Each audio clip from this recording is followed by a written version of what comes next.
Hai sahabat Perpusnas, kembali lagi dengan saya Soli. Saya akan melanjutkan cerita rakyat asal-usul Tanjung Lesung.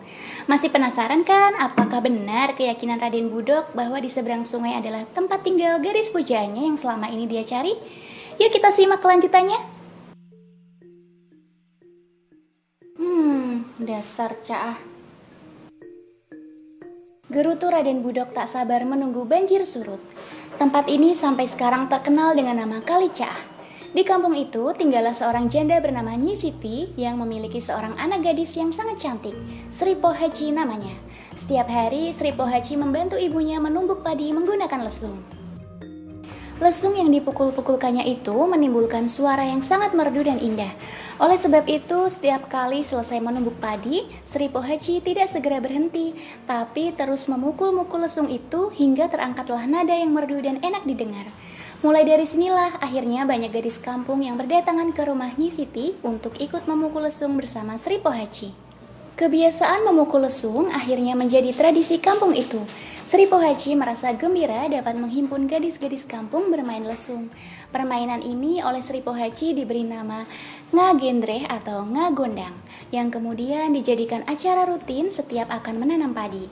Tapi pada hari Jumat dilarang membunyikan lesung karena hari Jumat adalah hari yang dianggap keramat di kampung itu. Raden Budok yang sedang beristirahat di pintu masuk kampung kembali mendengar bunyi lesung yang mengalun merdu. Kemudian melangkahkan kaki menuju ke arah sumber bunyi itu. Bunyi lesung terdengar semakin keras. Di dekat sebuah rumah dilihatnya gadis-gadis kampung bermain lesung. Tangan mereka begitu lincah dan terampil mengayunkan alu memukul-mukul lesung, membentuk nada-nada mempesona. Tapi yang lebih mempesonakan Raden Budok adalah seorang gadis semampai nan cantik jelita. Gadis itu memainkan alu sambil memberi aba-aba pada gadis lainnya. Rupanya gadis itu memimpin dari kelompok gadis-gadis yang memainkan lesung. Merasa ada yang memperhatikan, Sri Pohaci memberikan isyarat kepada gadis-gadis lainnya untuk menghentikan permainan. Mereka bergegas pulang ke rumahnya masing-masing, begitu pula Sri Pohaci. Di dalam rumah, ibunya bertanya, mengapa permainannya hanya sebentar? Sri Pohaci menceritakan bahwa di luar ada seorang lelaki tampan yang selalu memperhatikannya terus. Sesaat kemudian terdengar suara ketukan pintu. Sampurasun, Rampes, jawab Nyi Siti seraya berjalan menuju pintu dan membukanya perlahan. Dilihatnya seorang pemuda yang gagah lagi tampan berdiri di depan pintu. Belum sempat Nyi Siti berbicara, pemuda itu sudah mendahului. Maaf mengganggu, bolehkah saya menginap di rumah ini? Maaf Kisanak, saya seorang janda dan hanya tinggal dengan anak perempuan satu-satunya.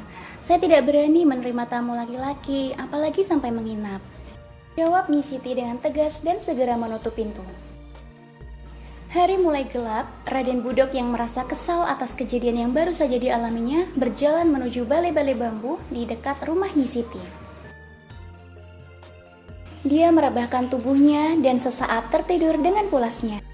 Dia pun bermimpi diizinkan menginap di rumah itu bukan oleh Nyi Siti yang menyebalkan itu, tapi oleh seorang gadis cantik yang dia ditemui dalam mimpinya di pantai selatan. Gadis yang tadi dilihatnya sedang bermain gondang. Betapa senangnya hati Raden Budok. Namun waktu begitu cepat berlalu. Matahari mulai muncul di ufuk timur. Raden Budok terbangun, mengusap-usap matanya yang masih mengantuk.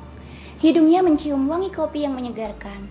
Kemudian dilihatnya seorang gadis cantik menyuguhkan segelas kopi di sampingnya. Hari berganti hari, kedua insan itu pun jatuh cinta. Nyi Siti sebenarnya tidak setuju bila anaknya dipinang oleh orang yang tidak diketahui asal-usulnya, apalagi orang itu kelihatan keras kepala. Tapi Nyi Siti tidak ingin mengecewakan hati Sri Pohaci, anaknya yang sematawayang itu. Akhirnya Raden Budok menikah dengan Sri Pohaci. Kesenangan Sri Pohaci menabuh lesung tetap dilanjutkan bersama gadis-gadis kampung. Bahkan Raden Budok sendiri menjadi sangat mencintai bunyi lesung dan turut memainkannya. Hingga suatu ketika terjadilah peristiwa yang tidak diinginkan sama sekali oleh penduduk kampung itu. Karena sangat senangnya terhadap bunyi lesung, Raden Budok yang keras kepala itu setiap hari tidak mau berhenti menabuh lesung. Hari itu hari Jumat, Raden Budok kembali hendak menabuh lesung. Para tetua kampung memperingatkan dan melarang Raden Budok, tapi dia tidak mempedulikannya dan tetap menabuh lesung. Dengan hati girang dan bersemangat, Raden Budok terus menabuh lesung seraya melompat-lompat kian kemari.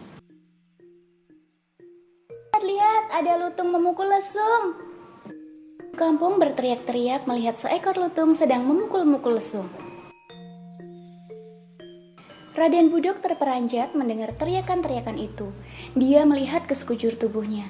Betapa kagetnya setelah melihat tangannya penuh bulu. Begitu pula kakinya. Dirabanya mukanya juga yang juga dipenuhi bulu. Raden Budok pun lari terbirit-birit masuk ke dalam hutan di pinggir kampung itu. Raden Budok menjadi lutung. Penduduk kampung itu menamainya Lutung Kasarung. Sri Pohaci sangat malu dengan kejadian itu. Diam-diam dia pergi meninggalkan kampung. Konon Sri Pohaci menjelma menjadi Dewi Padi. Demikianlah kampung itu pun terkenal dengan sebutan Kampung Lesung. Karena letaknya berada di sebuah tanjung, orang-orang kemudian menyebutnya Tanjung Lesung. Begitulah legenda asal-usul Tanjung Lesung.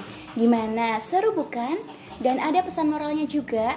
Kalau menurut sahabat Perpusnas, apa aja sih pesan moral yang dapat dipetik dari cerita tersebut? Ya, aku bisa dengar dari sini.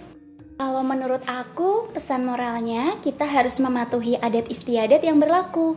Kan ada peribahasa yang mengatakan di mana tanah dipijak, di situ langit dijunjung.